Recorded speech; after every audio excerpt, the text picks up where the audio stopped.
اب دیکھیے ام المومنین سیدہ عائشہ رضی اللہ تعالی عنہا سے اسلام کی ایک صورت اور اسلام کا ایک رنگ. فرمایا وہ شخص مومن نہیں ہے، یعنی کامل مومن نہیں ہے، جو خود تو پیٹ بھر کے کھاتا ہے اور سو جاتا ہے اور اس کا ہمسایہ بھوکا رہا. اگر ہمسایہ بھوکا رہا اور وہ خود پیٹ بھر کے کھا کے سو گیا تو میرے حضور فرماتے ہیں اس کا ایمان کامل ہی نہیں ہے.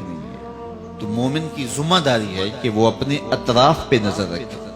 ہمارا اسلام ہمیں یہ سکھاتا ہے اپنے ماتحتوں کی ضروریات کو سمجھے، اپنے ہمسایوں اور اپنے رشتہ داروں، اپنے اقربا اور اپنے عزیزوں کی ضروریات کو سمجھے، اور جو بس میں ہو وہ پورا کرنے کی کوشش کرے. تو جو شخص نمازوں پہ نمازیں پڑھتا ہے، روزوں پہ روزے رکھتا ہے، ہر سال عمرہ اور حج کرتا ہے،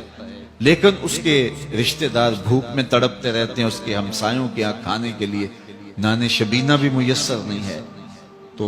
فرمایا کہ وہ شخص کامل مومن نہیں ہو سکتا. ایمان کی حلاوت اور مٹھاس نصیب نہیں ہو سکتی اسے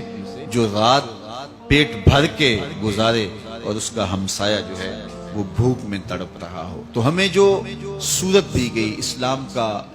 جو ہمیں تعارف دیا گیا، اسلام کی جو شکل ہمارے سامنے ان مختلف احادیث سے آئی، وہ یہ ہے کہ اسلام ہمدردی کا دین ہے، اسلام امن کا دین ہے، اسلام محبت کا دین ہے، اسلام باہمی موافقت اور موانست کا دین ہے، اسلام ایک دوسرے کے احساس کا دین ہے، اسلام بھوکوں کو کھانا کھلانے کا، پیاسوں کو پانی پلانے کا، ننگوں کو لباس دینے کا اور پریشان حالوں کے دکھوں میں ان کی مدد کرنے کا دین ہے. اسلام ہمیں سکھاتا ہے کہ اپنے اطراف پہ نظر رکھو، نگاہ رکھو، اور ہمیں ہر خوشی کے موقع پر غرباء کو اپنے ساتھ شامل کرنے کی تلقین کی گئی ہے. اللہ تعالیٰ جل شانہ ہمیں اسلام کی حقیقی تعلیمات سے مالا مال کرے اور ہمیں امن، محبت، عدل، عہد کی پاسداری، وعدوں کی پابندی، سچائی کے دامن کو تھامنا، جو صفات ہیں مسلم کی، وہ ساری کی ساری ہماری روحوں میں اتار دے اور ہمارے من میں چراغاں کرے.